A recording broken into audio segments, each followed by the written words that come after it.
এক গ্রামে এক কৃষক বাস করত। সেই কৃষকের 3টি ছেলে ছিল। সেই 3 ছেলে সবসময় নিজেদের মধ্যে ঝগড়াঝাঁটি করতে থাকত। এই নিয়ে কৃষক খুবই দুঃখিত ছিল। সে কোনো মতেই তাদের বুঝিয়ে ঝগড়াঝাঁটি বন্ধ করতে পারে না।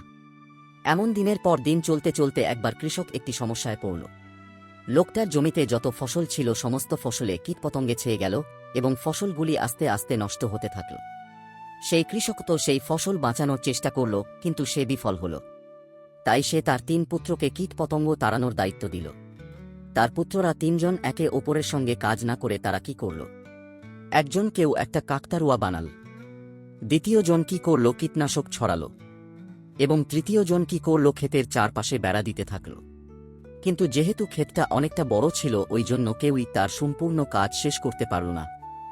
সুতরাং এই সমস্ত কাজ করে কিছুই লাভ হল না। তারপর একদিন তাদের বাবা 3 জন ছেলেকে ডেকে এনে বলল, বাবা যাও তোমরা প্রত্যেকে একটা করে লাঠি নিয়ে এসো। সেই 3 জন একটা করে লাঠি আনল এবং বাবার হাতে দিল।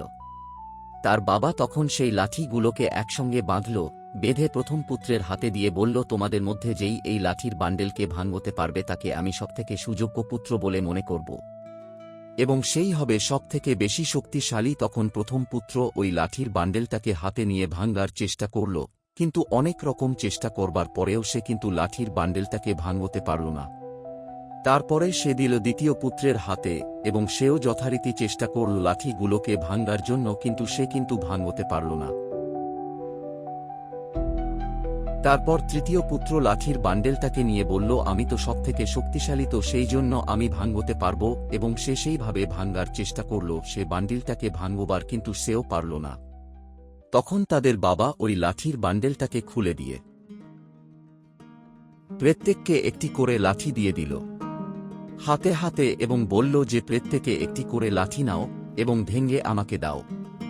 তখন প্রত্যেকে একটি করে লাঠি নিল এবং প্রত্যেকে ভেঙে তার বাবার হাতে দিয়ে দিল।